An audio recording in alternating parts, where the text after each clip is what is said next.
Do you use the medical centre to the best of your ability? I myself was somebody who always ignored that screen. The screen, the medical centre, was just a part of the game which it wasn't needed, it wasn't necessary. Well, I was wrong. I've been using the medical centre a lot more in previous saves recently, and I have been finding it so beneficial. Beneficial enough that I have decided to record this video to help you guys understand the tiny little hints and tips which will help you utilise the medical centre going forward in Football Manager 2023. So here we are on my Sheffield Wednesday sim. When you load the medical centre, you are on an overview here where you have a risk assessment where you can find out, are players ready to be playing in the upcoming matches. Now, if you have 3 games in 14 days, 3 games in 7-8 days as a Premier League club, this screen can be vital to make sure you are not losing players for 2, 3, 4 months due to these muscle injuries, which can happen when you are overworking players in Football Manager. So on the overview, you have a bit of information from my sports scientist here, Ben Parker, where he is saying the current training workload is not going to result in injuries. Well, basically what that's saying is the training I'm currently doing is not too intensive. It's not going to end up injuring players because they are working too hard on the training field. Also on this overview screen, as I said, you are greeted with the risk assessment, which we will look at on the next screen. You also have your current injuries down in this bottom left corner behind my face. It says injuries: 0 major, 0 moderate, 0 minor, 0 slight. And that's because we currently have no players injured at the squad. Now, down on the right hand side here, you have recently returned from injury. Now, this is an area which I like to check because this is giving you the information on if the players who have just come back from injury are ready to enter the field as a starting player or maybe on the bench. Now, within the information, you can see here the agreed playing time, the recent injury he has recovered from. So if it's a wrist injury and he's just come back, you know he's good to go. You have your overall fitness. You have the overall physical condition. That's a mouthful for me. Then you also have the match sharpness. Now, this short breakdown gives you enough information to decide if that player is ready to be back into the squad now, or if he needs just a little bit more time on the training field before you put him into the matchday squad. Now, going on to the risk assessment, this is something which I've started doing before every single match. And on this screen, you have the players, you have the match load, you have the training load, you have the injury susceptibility, you have fatigue, overall physical condition, match sharpness, physical status, and overall risk. Now, just as it happens with me, I end up picking a time where we don't have any injuries. But if you go on to match load, for example, you can see everything is light. And that is because it tells you how many games in the last 14 days that player has done. But it also has how much distance he's been covering. So you know if a player is working his absolute backside off for, say, 3 games in the last 14 days, there's a big chance that his fatigue is quite high. You have the training load. Now, if they are only doing team training, which a lot of my players are, they only have a light training load, which is very useful at this time of the season.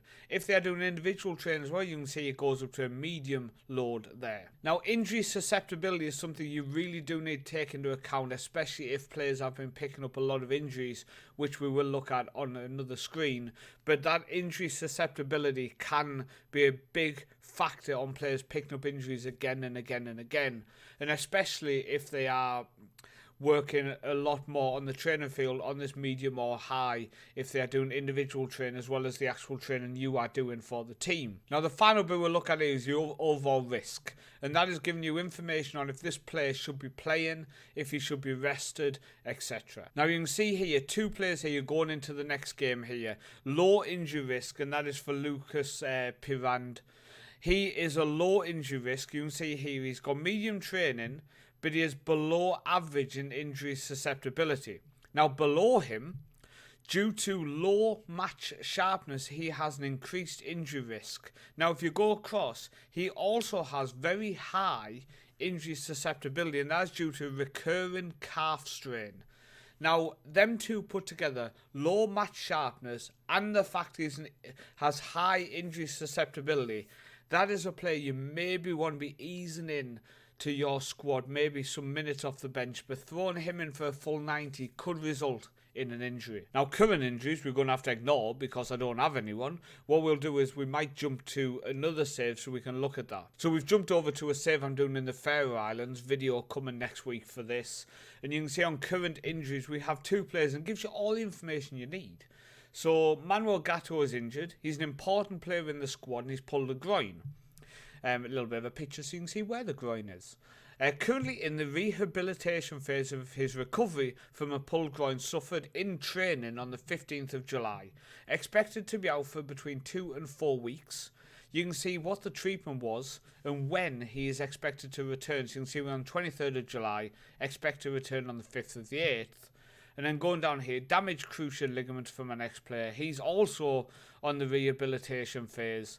He's been treated by a specialist and he's due back at the end of August. So going back over to the Sheffield Wednesday save, we're now on the injury history. Now, as you can see here, you get to find out exactly when you are picking up a lot of injuries. And I'm new to this club. I've just moved. It's a journeyman save I'm doing. The videos are on the channel. And you can see here that over December, they picked up 9 injuries. 8 last season, which is crazy. That is absolutely crazy. You can see here 6 in November, 4 in January, etc. So clearly December is the issue. Now on this screen here, you can also see when the injuries happened, who it was, how serious it was. I can't say that word. Be nice to me. The injury, the exact injury, how it happened. Was it in a match? Was it training? If it was a match, it tells you the fixture, the treatment that's happening, and how long he's been out. So, I like this screen because what I like to do is I like to go in, okay, who has had major injuries? Sam Byram tops it here. He picked that injury up in training, okay? And then you go down here, Vidra. Tendonitis in the knee. He picked that up in training. Okay, so we've picked 2 players there who have had major injuries. So let's now go to the name side of things. Sam Byram has picked up 3 injuries this season. As you can see, one was moderate, a back strain in training. Another moderate one, sprained ankle ligaments, also in training. And then the major one, a twisted ankle, in training, 5 weeks, 3 weeks, and 3 weeks. So he's picked up 3 injuries, which almost kept him out for a month each time, and every one was in training. Now I've scrolled all the way down, just behind my face, the last one on the list, Vidra, has only picked up 1 injury this season, which was the one in training for 5 weeks. So even though he has picked up a major injury, he's picked up no other injuries all season. So that's the type of assessments I will do quickly just to see, is a player picking up multiple injuries and are they all in training? Is a player unlucky and he's picking up match injuries? Is a player just an absolute fitness nightmare, basically? And Sam Byram, for me, is one of them. Almost 3 months of the season gone, all due to training, not even matches. If there were impact injuries, I'd forgive. That's why I'm saying matches. Quite a lot of time I will forgive them. You can see here, Clark's picked up 2.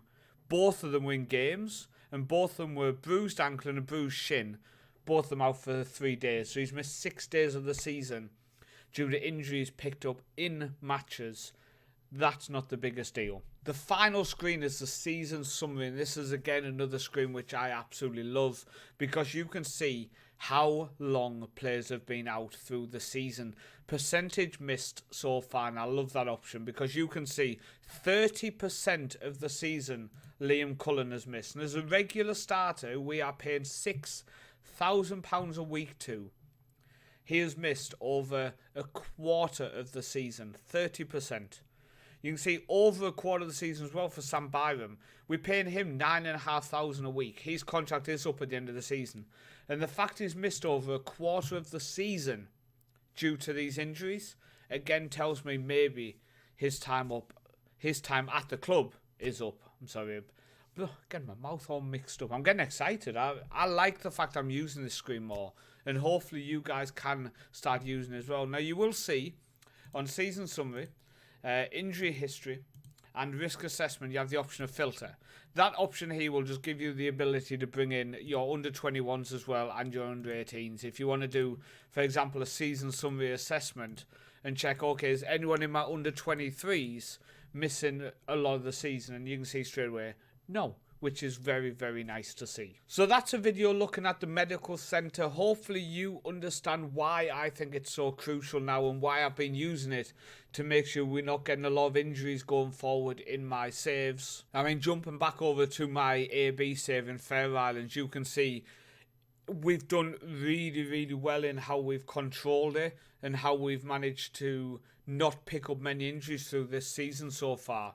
And we've picked up 5 injuries through the season, and it's off resting players when they've not been at the peak of the fitness. Now, yes, you might have players who you just really don't want to rest, but if you can afford to do them, if you've built a squad and not just a starting 11, you are in a position to do that, and it can be beneficial. So thank you for watching. Hopefully you did like the video, and I will see you next time as we continue with tips, guides, my series, etc. on the channel. See you later.